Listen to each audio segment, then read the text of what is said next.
Okay, so these are my thoughts on the coronavirus in 10 minutes or less. First of all, prayer. Holy Father, thank you for your goodness and your mercy, and guide my thoughts. And Lord, help us to get a greater understanding through dialogue. In Jesus' name, amen.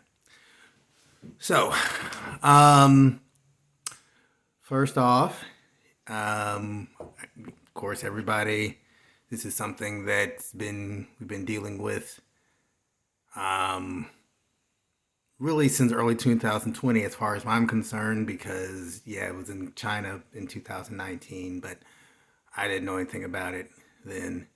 And we Americans, everything revolves around us, right? But yeah, coronavirus. Um, my first thought was when it came out was to look up and see what I could read about it, and I found out that a coronavirus is a part of a family of viruses. There's a family of viruses called coronaviruses, and they cause a common cold along with rhinoviruses. Um, and yes, this particular one is not the same as the common cold. We were initially told that it was coming from people eating bat soup, from a wet market in Wuhan, China. And really, the real name for this should be the Wuhan coronavirus, just like the Ebola virus is named for the River in Africa, and West Nile virus is in the Nile, and Middle Eastern respiratory syndrome, the Middle East. All of this phony, false outrage over it being called Wuhan because that's somehow racist is the most ridiculous thing ever because it clouds the truth about the origin of this virus. Um, there has never been any evidence that it really came from a wet market. Stronger evidence is that it actually came from the Wuhan Virology Institute, either from a live bat that they were keeping in the institute. They lied and said that they didn't do that, but there's been video evidence that's come out to show that they did have live bats, or from the gain of function research that was done. Dr. Bricks in North Carolina collaborated with Dr. Shi in Wuhan, China, on how to take a bat coronavirus and make it more infectious to humans, and combining a SARS virus with a spike protein and running it through humanized mice. And that's exactly what it sounds like. Mice with human genes in them. There was a children's cartoon from the 1980s, The Secret of Nim, and in that there were mice that had been altered to have human genes in them. And it was a fantasy movie, and the mice had developed a human intelligence. But it's interesting that NIM actually stood for National Institute of Medicine, which that's very close to the National Institute of Health that Dr. Fauci is a part of. And so the children's cartoon was kind of telling us ahead of time what was going on. And this reminds me of Ellen White talking about the amalgamation of man and beast before the flood, that being something that defacing the face of God, causing the flood to come. And that makes me wonder if we're not doing the same thing now, this amalgamation of mice with human genes and other chimeras, as they call them, defacing the face of God. But anyway, so however this virus got out, it got out. And yes, it's definitely killed some people, killed a lot of people. There have been some studies, though, that 94% of the people that were hospitalized with coronavirus had some type of underlying health condition. You're either talking about people who are old or morbidly obese or have diabetes or other underlying health conditions, many of these treatable, preventable health conditions. COVID-19 deaths are pretty much absent in Africa, and obesity is pretty much absent in most of Africa. So, there's possibly some correlation there because they don't have a lot of modern medicine in some of these countries. Um, Not that Africa is some backwater anymore, but they still have a lot of poverty and definitely don't have a lot of vaccines, and definitely don't have a lot of many modern treatment options. So, getting us to vaccines because that's what everybody is so concerned about. As you know, I had COVID. I'm over it. It's funny how some of our relatives were like, "Oh, aren't you gonna take the shot? You gotta take the shot." And that's not even how vaccines work. I mean, the basic, if you have come down with chickenpox, you cannot go and take a chickenpox vaccine and expect the chickenpox vaccine to help you.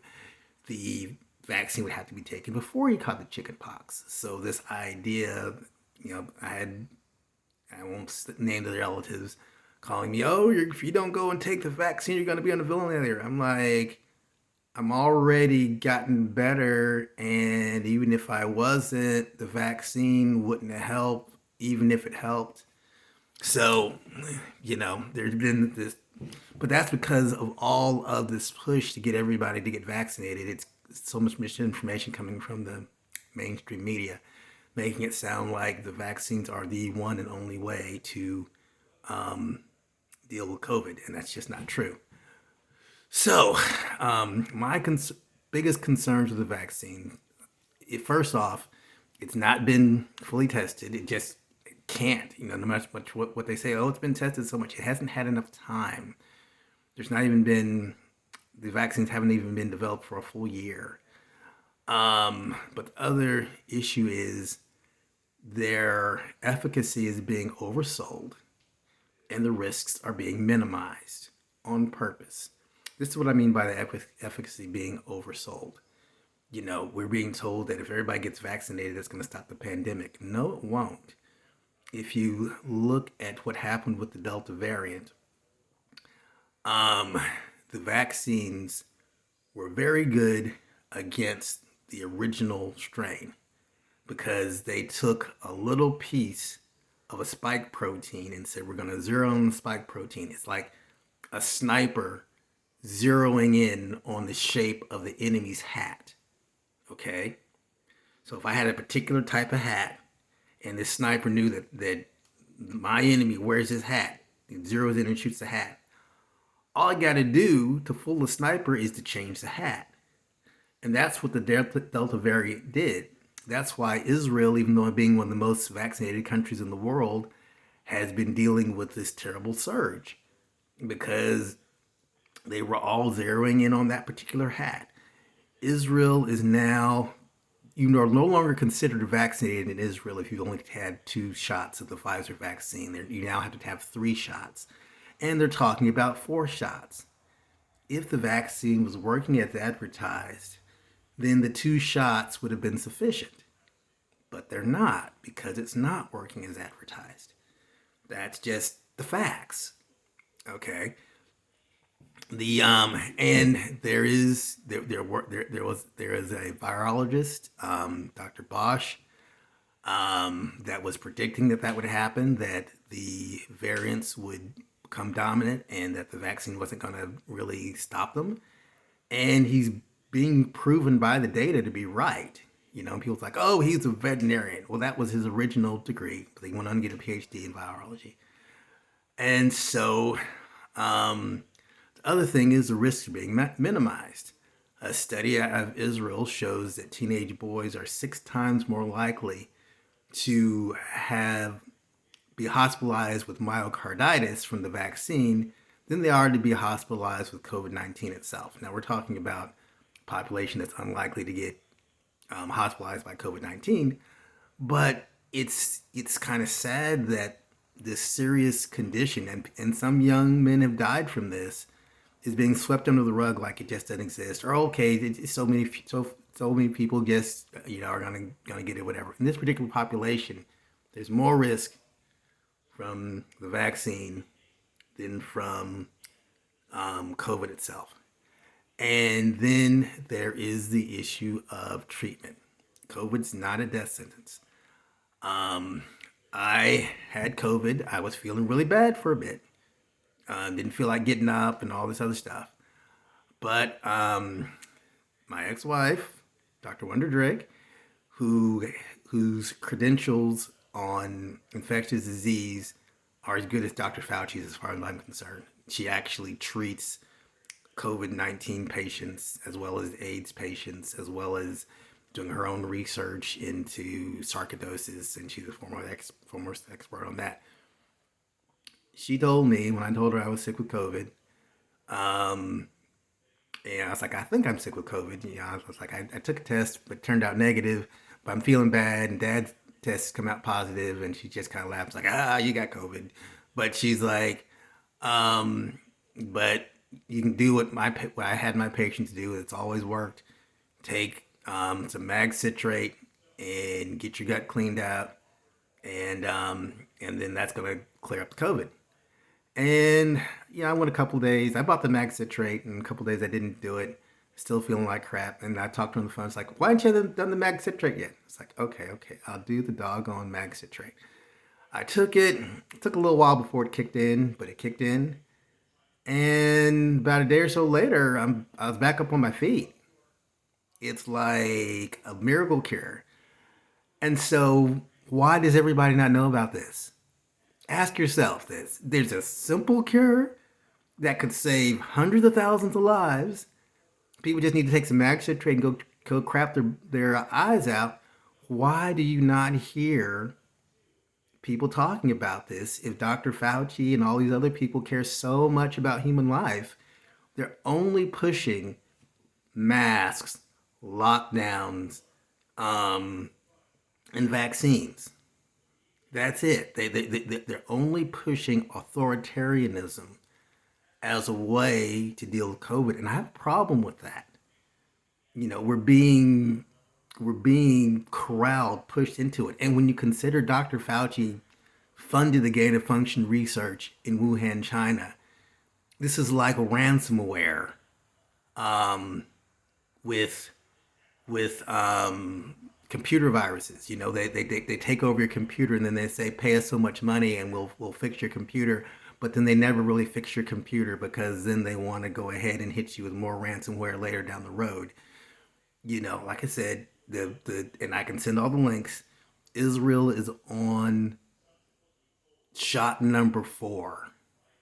And so this is not being their cure is not designed to actually fix the problem. It's not being designed to fix the problem. I know I'm over 10 minutes now, but those are my thoughts on this. And you know, I pray for our country. I pray for our church. What Wonder told me about getting healed from COVID is just simple, old Adventist, natural health stuff. It's not, she didn't tell me go take the ivermectin, the horse medicine, which is not just horse medicine. It's used around the world for, river blindness and all sorts of stuff. But she wasn't telling me go take ivermectin. She didn't tell me, we talked about monoclonal antibodies for Dad, but she never really suggested I do that. It was just simple stuff. Simple stuff. And, nobody's talking about this. And I think it's on purpose. I think this is all about conditioning and to try to see if we can make everybody do the same thing, regardless of what it is. Eventually they're going to try to make everybody follow Sunday and go against Sabbath and take the mark of the beast. That's the end goal of all of this. And so this conditioning, at some point people just need to stand up and say enough is enough. So those are my thoughts.